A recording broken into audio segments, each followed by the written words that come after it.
अगर आप भारत की रैंकिंग पूरी दुनिया में समझना चाहते हैं तो आप हेनली का पासपोर्ट इंडेक्स देख लीजिए। इस साल का इंडिया की 83th रैंक है। वीजा फ्री एक्सेस सिर्फ 57 कंट्रियों में भारत वालों को मिलता है। सिंगापुर फर्स्ट रैंक पे है, जहां पे वीजा फ्री 193 कंट्रीज में।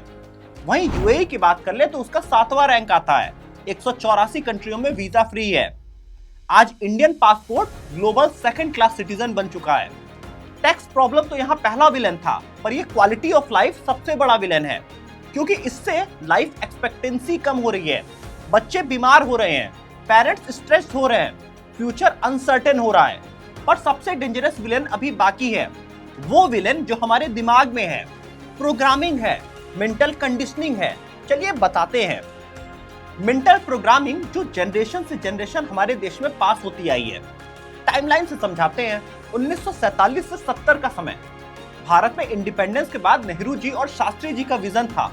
नेशन बिल्डिंग की बातें होती थी और मैसेज था देश के लिए सैक्रिफाइस करो और इंडिया को बनाओ, जिसमें आईटीज बने, आईआईएम बने, और गोल था इंडिया को बढ़ाना है।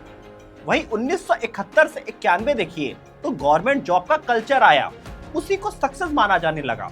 उस समय लाइसेंस राज चल रहा था और सोशलिज्म के दौर में सक्सेस का मतलब हो रहा था आईएएस ऑफिसर, बैंक मैनेजर और गवर्नमेंट इंजीनियर, क्योंकि इसमें स्टेबिलिटी, पेंशन और रिस्पेक्ट तीनों मिल रही थी इंडिया में। अब 1991 से टर्निंग पॉइंट आया, इंडिया में इकोनॉमिक लिबरलाइजेशन आया, एमटीवी आया, कोका कोला आया, मैकडोनल्ड आया, और एक नया मैसेज आया, फॉरेन का मतलब है सक्सेस। अब 1991 से 2010 के बीच में आईआईटी और सिलिकॉन वैली की बात होने लगी। आईटी सेक्टर की वीडियो में हमने डिटेल में बताया था, जहां आईटी ग्रेजुएट का एक ही सपना देश में होता था, यूएस जाना है, गूगल, माइक्रोसॉफ्ट, फेसबुक में जॉब पकड़नी है, जिससे भारत में ब्रेन ड्रेन होना शुरू हो गया। सरकार ने इस पे कुछ भी नहीं किया और उसके बाद 2010 से 20 के बीच में स्टार्टअप्स एग्जिट करने लगे। भारत में स्टार्टअप बूम आया, पर एग्जिट स्ट्रेटेजी क्या थी?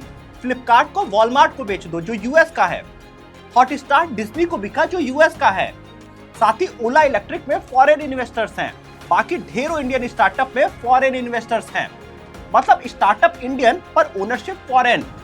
अब 2020 से 25 के बीच में दुबई गोल्डन वीजा का टाइम आ गया है।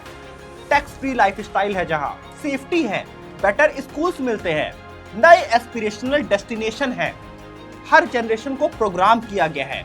असली सक्सेस बाहर है। इस पूरी केस स्टडी को आप हमारे चैनल डिजिटल लॉट पे जाके देख सकते हैं, जो कि आपके लिए एक आई ओपनर वीडियो जरूर होगी।